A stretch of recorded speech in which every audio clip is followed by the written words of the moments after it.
అక్కడ ఉన్నటువంటి Vishnu Prasad పాడ్యూల్ finance minister అక్కడ దాడికి గురైంది ఆయనే. అయితే నేపాల్లో సంఘటన పైన ప్రధాని మోదీ కూడా ట్వీట్ చేశారు. ఆయన మోదీ ఏం ట్వీట్ చేశారో చూద్దాం. సో మోదీ చేసిన ట్వీట్ చూస్తే, on my return from Himachal Pradesh and Punjab today, a meeting of the cabinet committee on security discussed the developments in Nepal. The violence in Nepal is heartrending. I am anguished that many young people have lost their lives. The stability, peace and prosperity of Nepal are of utmost importance to us. I humbly appeal to all my brothers and sisters in Nepal to support peace. So శాంతి నెలకొల్పండి. కొంతమంది పాపం అమాయకులైనటువంటి యువకుల ప్రాణాలు కూడా గాల్లోకి తెలిసాయని చెప్పి నేను చింతించాను, నాకు కొంత కలిచివేసింది మనసు అని చెప్పి ఆయన చెప్తూ ట్వీట్ చేశారు. సో ప్రస్తుతం ఎప్పటికప్పుడు అంచనా వేస్తున్నాను, సెక్యూరిటీతో నేను మాట్లాడుతూ ఉన్నాను, డెవలప్మెంట్స్ గురించి తెలుసుకుంటూ ఉన్నాను, మనమంతా అలర్ట్గా ఉన్నామని చెప్పి కూడా మోడీ ట్వీట్ చేశారు. ఏదేమైనా నేపాల్ పరిస్థితి తలుచుకుంటేనే కొంత ఆందోళన కలిగిస్తోంది. నేపాల్, శ్రీలంక గతంలో, అంతకంటే ముందు శ్రీలంక, బంగ్లాదేశ్, తర్వాత ఇప్పుడు నేపాల్, ఈ మూడు కూడా చుట్టుముట్టుండే దేశాలే. మనకు చుట్టూ బౌండరీలా ఉన్నటువంటి బంగ్లాదేశ్ ఆగమైపోయిన షేక్ హసీనా పరుగులు తీసి భారత్కి వచ్చేసింది. రాజ్పక్సాకు సంబంధించిన అంశంలో కూడా భారత్ పేరు వినిపించింది. అప్పుడు ఆయన నుంచి కూడా ఏకంగా తరిమి కొట్టారు. ఆ తర్వాత ఇప్పుడు నేపాల్ కేపీ శర్మ ఓలీ, సో ఆయన కూడా అక్కడి నుంచి పరుగులు పెట్టాడట. సో మరి ఆయన పరిస్థితి ఎలా ఉంటుందో చూడాలి. సో ప్రస్తుతానికైతే నేపాల్ మొత్తం కూడా అట్టుడికిపోతోంది, అగ్ని గుండల్లా మారిపోయింది, ఎక్కడ చూసినా అగ్ని కిలలెగిసి పడుతున్నాయి. ఒకసారి ఆ విజువల్స్ చూద్దాం. యువత ఏ స్థాయిలో ఆందోళన చేపడుతున్నారు, ఏ స్థాయిలో అక్కడ ఒక ఆందోళన రేకెత్తించే విధంగా ఉద్యమాలు జరుగుతున్నాయి, ఒకసారి ఆ విజువల్స్ చూడొచ్చు.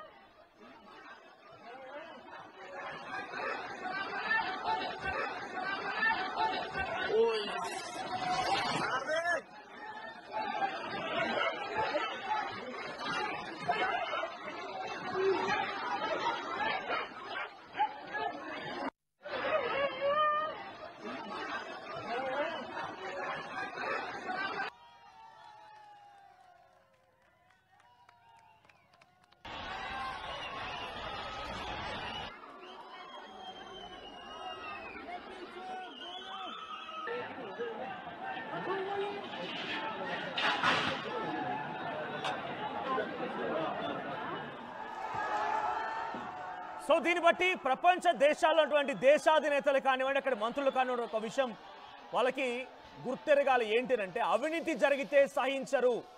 యువత ఇంకా కూడా మీరు వేసేటువంటి ఉద్యోగాల నోటిఫికేషన్ల కోసమో ఎప్పుడెప్పుడు అని ఎదురు చూసే పరిస్థితి మొత్తం కూడా చేజారిపోయింది.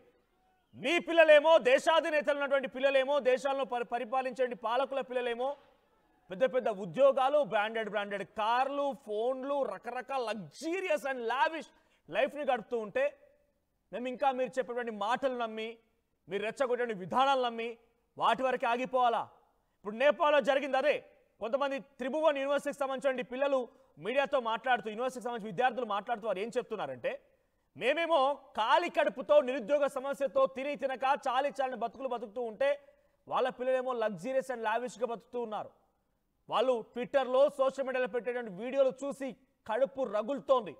ఏం చదువురాని సన్నాసులు మంత్రులు అయిపోయి వాళ్ళ పిల్లలు కూడా ఈరోజు మంచి పొజిషన్లో ఉంటే, పిహెచ్డీలు చేసి, పీజీలు చేసి, డబల్ చదువులు చదివి, రెక్కాడితే కానీ డొక్కాడని జీవితాలతో మా తల్లిదండ్రులను చదివించి మేము ఇంకా నిరుద్యోగ సమస్యతో బాధపడుతూ ఈ రకంగానే ఏ ఉద్యోగం లేక, సద్యోగం లేక ఇంటికి భారంగా మారిపోతుంటే మా పరిస్థితి ఏం కావాలని చెప్పి త్రిభువన్ యూనివర్సిటీలో చదువుకునే విద్యార్థులు చెప్తూ ఉన్నారు.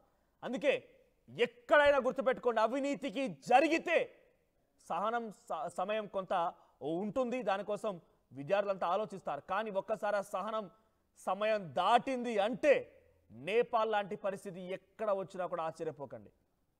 ప్రస్తుతం యువత మొత్తం కూడా కేవలం సోషల్ మీడియాకే పరిమితం అయిపోయింది. కొంత మనం ఇచ్చేటువంటి తాయిలాలకి, ఉద్యోగాలకే పరిమితం అయిపోయిందని మీరు పొరపాటు పడ్డట్టే. ఏఐ యుగం ఇది, ఆర్టిఫిషియల్ ఇంటెలిజెన్స్ యుగం ఇది. చూడండి, ఇక్కడ మనకు కనబడుతున్న ఫోటోలో మాజీ ప్రధాని భార్య కాలి బూడిదైపోయింది.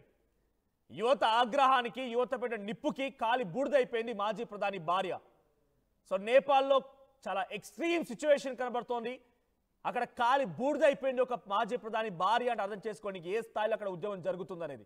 అవినీతికి వ్యతిరేకంగా మీ అవినీతి పరిపాలనకు వ్యతిరేకంగా అక్కడ నేపాల్లో యుద్ధం కొనసాగుతోంది.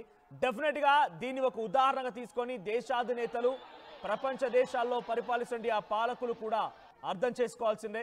సో ఇక్కడ కొన్ని కామెంట్స్ కూడా వస్తూ ఉన్నాయి. సో రాజేందర్ జడి హాయ్ అని కామెంట్ చేశారు. సో నిజంగానే ఇక్కడ పోల్ కూడా ఉంది. ఈ పోల్లో మేము భారత్లో కూడా అవినీతి పెరిగిందని భావిస్తున్నారా అంటే 80% మంది అవినీతి పెరిగిందని సమాధానం చెప్తున్నారు. సో ఇది పబ్లిక్ రియాక్షన్, ఇది పబ్లిక్ వాళ్ళ స్వతహాగా వాళ్ళు వేసినటువంటి ఆ పోల్లో పార్టిసిపేట్ చేసిన విధానం. భారత్లో అవినీతి పెరిగిందని భావిస్తున్నారంటే 80% మంది పెరిగిందని భావిస్తున్నామంటున్నారు. సో అవినీతి పెరిగినప్పుడే ఉద్యమాలు పుడుతూ ఉంటాయి, ప్రజలకి సంక్షేమం దూరమైనప్పుడే ఉద్యమాలు పెరుగుతూ ఉంటాయి. సో కేవలం పాలకుల్లాగా వచ్చి పరిపాలించి వెళ్ళండి అయ్యా అంటే మేమే మొత్తం శాసిస్తామని రకంగా వాళ్ళ అహంకార దుందురుకు స్వభావాలే ప్రజలు రెచ్చగొడుతూ ఉంటుంటాయి. సో యువత ఇప్పుడు ఏఐ టెక్నాలజీ కొనసాగుతుంది. ఒకటి గుర్తుపెట్టుకోండి, చాలా స్ట్రాంగ్ అండ్ కాన్ఫిడెంట్. ఇంకా మరీ ముఖ్యంగా భారతదేశపు యువతతో పెట్టుకోబడేవాడు కూడా బతికి బట్టగట్టినట్టుగా దాఖలాలు లేవు. సో కాబట్టి అవినీతి పరులు ఎవరైతే ఉన్నారో దీన్ని ఒక ఉదాహరణగా తీసుకొని నడి రోడ్డుపైకి తీసుకొచ్చి మీ బట్టలు కూడా తీసి కొట్టకంటే మునిపే మీలో ఎవరైనా కనుక అవినీతి పరులు ఉంటే మార్చుకోండి పద్ధతిని. మీ అవినీతిని మొత్తం కూడా తగ్గించుకోండి, అవినీతిని మార్చుకోండి, ప్రజల కోసం పనిచేయండి, జీతాలు తీసుకోండి, మీరు ప్రజలు ఇచ్చేటువంటి ట్యాక్స్లు చేసి జీతాలు తీసుకోండి, ప్రజల గౌరవాలని మన్ననల్ని పొందండి. అంతేగాని అవినీతిలో కూరుకుపోయి ఉంటామంటే బట్టలు కూడా తీసి నేపాల్ జరిగిన సంఘటనే రిపీట్ అయ్యే అవకాశాలు ప్రతిసారి కూడా జరుగుతూ ఉంటాయి.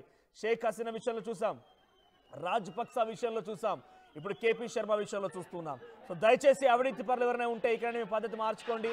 యువతకి ఆగ్రహానికి మీరు కూడా ఆహుతి అవ్వకండి, యువత ఆగ్రహానికి మీరు బూడిదైపోకండి, తస్మాత్ జాగ్రత్త అంటూ కూడా ఇది ఒక ఉదాహరణగా మనకు లైవ్లీగా అర్థమవుతోంది.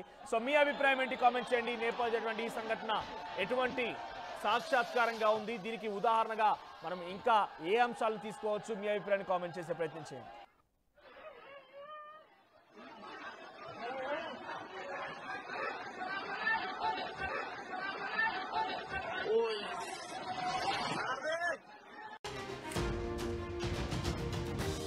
బ్రేకింగ్ న్యూస్ చూస్తున్నాం. నేపాల్ తగలబడిపోతోంది. నేపాల్లో యువకులు చేసేటువంటి ఆ నిరసన కార్యక్రమాలు శృతిమించాయి. పెద్ద ఎత్తున అక్కడి అధికారులని, ముఖ్యంగా మంత్రులని సైతం మీరు చూడండి సర్కిల్లో కనబడుతోంది. విష్ణు బొపాయ్ అక్కడ ఫైనాన్షియల్ మినిస్టర్ తిరగబడి పరిగెత్తించి ఇష్టం వచ్చినట్టుగా పిడిగుద్దులతో రెచ్చిపోయారు యువత అంతా. అంటే అక్కడ ఎంతటి స్థాయిలో ఒక ఉద్యమం జరుగుతుందో అర్థం చేసుకోవచ్చు. మంత్రులని ఇష్టం వచ్చినట్టుగా రోడ్లపై పరిగెత్తించి మరి దాడి చేస్తున్నారంటే అక్కడ సిచ్యువేషన్ ఎలా ఉందో అర్థం చేసుకోవచ్చు. సో ప్రజలు మనం విజువల్లో చూస్తున్నటువంటి అక్కడ గమనిస్తే ఆ విజువల్లో కనిపించే వ్యక్తి విష్ణు ప్రసాద్ పడుల్. సో విష్ణు ప్రసాద్ అనేటువంటి ఆ వ్యక్తిని తిరగబడి వెంబడించి మరి దాడి చేస్తూ ఉన్నారు. సో అక్కడ విజువల్లో మీరు గమనిస్తూ ఉంటే పిడిగుద్దులతో